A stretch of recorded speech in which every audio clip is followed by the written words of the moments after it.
नमस्कार. मी राहुल कुलकर्णी. नेहमीप्रमाणे मी दोन मुद्दे टॅग केलेत. मी परत आलो, परंतु परत येताना मी दोन पक्ष फोडून परत आलो असं श्री देवेंद्र फडणवीस यांनी आज एरवी जी अत्यंत रटाळ झाली असती मुलाखत, अशा मुलाखतीमध्ये ते जे वक्तव्य केलं त्याच्यावरून बराच वाद होईल किंवा किमान रोहित पवार यांना तरी असं वाटतं की इंग्रजाप्रमाणे फोडा आणि झोडा असं राजकारण श्री देवेंद्र फडणवीस करतायत. आणि म्हणून मी ती 35 मिनिट 23 सेकंदाची पूर्ण मुलाखत ऐकली. आता काँग्रेस नसती तर असं कुणीतरी एक पुस्तक लिहिलं आहे आणि ते बेस्ट सेलर वगैरे झालं आहे, म्हणून त्या निमित्ताने या मुलाखतीचा सगळा प्रपंच होता. आणि त्याच्यामध्ये जो प्रमुख पाहुणा आहे त्या पाहुण्याला अनुकूल असे सगळे प्रश्न त्या ज्या कोणी मुलाखतकर्त्या होत्या त्यांनी विचारले. एकही असा प्रश्न नव्हता की एखादा राजकीय नेता, स्पेशली या निवडणुकीच्या काळामध्ये जो राजकीय नेता किमान भारतीय जनता पार्टीसाठी तरी सगळ्या गोष्टी निश्चित करतो आहे, श्री देवेंद्र फडणवीस यांचा प्रभाव ह्या 20 घोषित झालेल्या उमेदवारामध्ये एवढा मोठा आहे की आपल्याच सहकारी असलेल्या एका मंत्र्याला लोकसभा निवडणूक लढण्याची अजिबात इच्छा नाही आहे, तरीसुद्धा देवेंद्र फडणवीस यांनी त्यांना तिकीट दिलेलं आहे. आणि म्हणून अशा वेळेला एवढा मोठा पाहुणा आल्यानंतर किमान काही राजकीय गोष्टी कंटेम्पररी आपण ज्याला म्हणतो तशा येणं अपेक्षित होतं. परंतु अत्यंत ज्याला आपण इंग्रजीमध्ये PR म्हणतो, पब्लिक रिलेशन, तशा पद्धतीची ती मुलाखत होती. त्या मुलाखतीतला पहिलाच प्रश्न असा होता की काँग्रेस नसती तर. आता हा अत्यंत इलॉजिकल प्रश्न आहे. या देशामध्ये काँग्रेसचं अस्तित्व हे 2014 नंतर भलेही कमी झालं असेल, 1984 नंतर म्हणजे राजीव गांधी यांना 414 ज्या जागा मिळाल्या त्यानंतर काँग्रेस पक्षाला संपूर्ण बहुमत कधीही मिळालेलं नसलं तरी काँग्रेस ही या भारताची अविभाज्य अशी गोष्ट आहे. या देशाचे 17 वर्ष असलेले पंतप्रधान पंडित जवाहरलाल नेहरू यांनी उभारलेल्या अनेक संस्था, त्यांचं परराष्ट्र धोरण वगैरे हा एक स्वतंत्र चर्चेचा विषय. परंतु मग तिथून ती सुरुवात झाली आणि एखाद्या कसलेल्या राजकारण्याला असा फुलटॉस दिल्यानंतर मग त्याचं ते भारतीय संस्कृतीचा कसा ऱ्हास झाला, ह्या देशाची कशी फाळणी झाली काँग्रेसमुळे वगैरे अशी सगळ्या गोष्टी देवेंद्र फडणवीस सांगत राहिले. आता ह्या सगळ्या मुलाखतीमध्ये त्यांनी कालचा जो संदर्भ श्री अमित शहा यांच्या मुलाखतीचा इंडिया टुडेला दिलेल्या आणि देशाचे पंतप्रधान जे परिवारवादाबद्दल बोलत आहेत त्याच्याबद्दलचे दोन प्रश्न त्यांना विचारले गेले. पहिला प्रश्न होता की परिवारवाद जो आहे म्हणजे घराणीशाही आहे त्याच्याबद्दल तुमचं मत काय.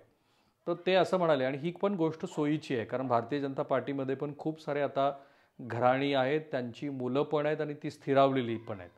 तर देवेंद्र फडणवीस यांनी खूप सोयीची गोष्ट मांडली. ते असं म्हणाले की आमचा एखाद्या नेत्याच्या मुलानं, मुलीनी, नातीनं, नातूनं राजकारणात येऊ नये ह्याला काही आमचा विरोध नाही आहे. विरोध कशाला आहे तर एकच कुटुंब पक्ष चालवतं याला त्यांचा विरोध आहे. म्हणजे तुमच्यामुळे क्षमता आहे परंतु तुम्हाला ती संधी मिळत नाही कारण तो राजकीय पक्ष असा चालवला जातो. आणि त्याचं उदाहरण म्हणून त्यांनी श्री उद्धव ठाकरे यांच्या शिवसेनेचं दिलं की उद्धव ठाकरे यांना आपला पक्ष हा आदित्य ठाकरे यांच्याकडे द्यायचा होता आणि त्यातनं ती घडामोड घडली की शिवसेना फुटली. आणि मग त्यांनी शरद पवार यांचं पण उदाहरण दिलं की शरद पवार यांनी दीर्घकाळ अजित पवार यांच्यावरती आपले स्टेक्स लावले होते की अजित पवार हेच पक्षाचं नेतृत्व करतील असं दिसत होतं. आणि नंतर मात्र हळूहळू त्यांनी तो बॅटन जो आहे तो सुप्रिया सुळे यांच्याकडे दिला. दुसऱ्या प्रश्नामध्ये मात्र त्यांना प्रश्न असा विचारला होता, म्हणजे एकदा एक नेपथ्य तयार झालं की त्यानंतरचा पुढचा असा प्रश्न होता की तुमच्या 2019च्या निवडणुकीच्या प्रचारामध्ये मी पुन्हा येईन अशी तुमची कविता फार गाजली. अनेक निवडणुकांच्या सभा मी त्यावेळेला कव्हर केल्यात. त्या कविता ज्यावेळेला प्रत्यक्षात सत्ता गेली त्यानंतर त्याचे खूप सारे मीम्स बनले आणि देवेंद्र फडणवीस यांना एका मोठ्या ट्रोलिंगचा सामना करावा लागला. ही वस्तुस्थिती आहे. प्रत्येक सभेमध्ये देवेंद्र फडणवीस हे आपल्या भाषणातनं शेवटी मी पुन्हा येईन पण कशासाठी वगैरे असे ते सगळे सांगायचे आणि नंतर तीच गोष्ट त्यांच्यासाठी अंगलट आली. त्यांना खूप सारा इगो होता, त्या इगोतनं ह्या सगळ्या गोष्टी घडल्या वगैरे असं म्हटलं गेलं. सो आज त्यांना प्रश्न असा विचारला गेला की तुम्ही पुन्हा येईन जे म्हणत होतात तर ते पुन्हा तर तुम्ही आलातच. आणि त्याला उत्तर देताना देवेंद्र फडणवीस असं म्हणाले की मी आलोच पण येताना मी 2 पक्ष फोडून आलो. आणि म्हणून मग महाराष्ट्रामध्ये आता ही चर्चा सुरू झाली आहे की महाराष्ट्रामध्ये जे काही नैतिक अनैतिक राजकारण आहे, स्पेशली अनैतिक राजकारण आहे, त्याची सुरुवात ही देवेंद्र फडणवीस यांनी केली. आणि म्हणून तशा पद्धतीचा ट्विट रोहित पवार करतात की इंग्रजांच्या फोडा आणि झोडा ह्या रणनीतीप्रमाणे ते आहे. परंतु आधी मी सांगितल्याप्रमाणे हे दोन सेपरेट प्रश्न हे एकमेकांना अनुकूल असतील असं जर आपण म्हणजे एकमेकांना पूरक आहेत असं जर त्या मुलाखतकर्त्यांनी ठरवलं असेल तर मग त्याची क्रोनॉलॉजी नीट होते. क्रोनॉलॉजी काय आहे की महाराष्ट्रातले दोन प्रादेशिक पक्ष का फुटले, तर त्याचं नेतृत्व हे त्यांच्या घराण्याच्या बाहेर कोणाला जाऊ द्यायचं नव्हतं. म्हणजे इथे तर पुतण्याला जाऊ द्यायचं नव्हतं, लेकीकडं ते जाणार होतं आणि म्हणून ती जी राजकीय महत्त्वाकांक्षा होती त्याला एक अनुकूल प्लॅटफॉर्म तयार होता आणि त्या प्लॅटफॉर्मचा आपण उपयोग करून घेतला. अशा पद्धतीची मांडणी श्री देवेंद्र फडणवीस यांनी केलेली आहे. त्यामुळं पुढचे जे मुद्दे येतात ते या कॉन्टेक्स्टमध्ये बघायला पाहिजेत. आता थोडंसं 2019च्या निवडणुकीमध्ये काय झालं होतं तेही आपण बघू, मग तो संदर्भ लगेच जुळतो. 2019च्या निवडणुकीमध्ये जो एकत्रित प्रचार झाला महाराष्ट्रामध्ये, त्या एकत्रित प्रचारानंतर देवेंद्र फडणवीस हे खरोखरच परत आलेले होते आणि त्यांना आणि शिवसेनेला मिळून जवळपास 165 पेक्षा अधिकच्या जागा मिळालेल्या होत्या. स्पेशली महाराष्ट्रामध्ये देवेंद्र फडणवीस यांच्या काळामध्ये जे वेगवेगळे मोर्चे निघाले, काही सामाजिक असंतोषाच्या घटना घडल्या, काही दंगली झाल्या, भीमा कोरेगावसारखं प्रकरण घडलं. त्यानंतर देवेंद्र फडणवीस हे पुन्हा सत्तेवरती येतील ह्याची खात्री होती, पण ते एवढ्या मॅन्डेट घेऊन येतील असं वाटलं नव्हतं. खरा चकवा जो त्यांना बसला तो उद्धव ठाकरे यांनी घेतलेल्या भूमिकेवर. आता त्यात बरेच खुलासे होत आहेत की उद्धव ठाकरे यांना 2.5 वर्ष मुख्यमंत्रीपद हे दिलं जाणार होतं, ते पहिल्यांदा की नंतर तो शपथेची तर गोष्ट महाराष्ट्राला सगळ्या माहितीच आहे. सो ते परत आले होते, पण ते परत न येण्यामागं म्हणजे सत्तेवरती ते स्थापित न होण्यामागे उद्धव ठाकरे यांची भूमिका कारणीभूत ठरली. उद्धव ठाकरे यांनी शरद पवार यांच्याबरोबर जाऊन महाविकास आघाडीचा प्रयोग केला की ज्याची कोणालाही कल्पना नव्हती की काँग्रेस, शिवसेना आणि राष्ट्रवादी काँग्रेस एकत्रित येतील. आणि तो सुद्धा प्रयोग कोरोना आणि त्यानंतरच्या काळाच्या मुळेही असेल, कारण हा प्रयोग जो देवेंद्र फडणवीस यांनी केला कदाचित त्याच्या आधीच त्याची सगळी पायाभरणी झालेली असावी असं दिसतंय.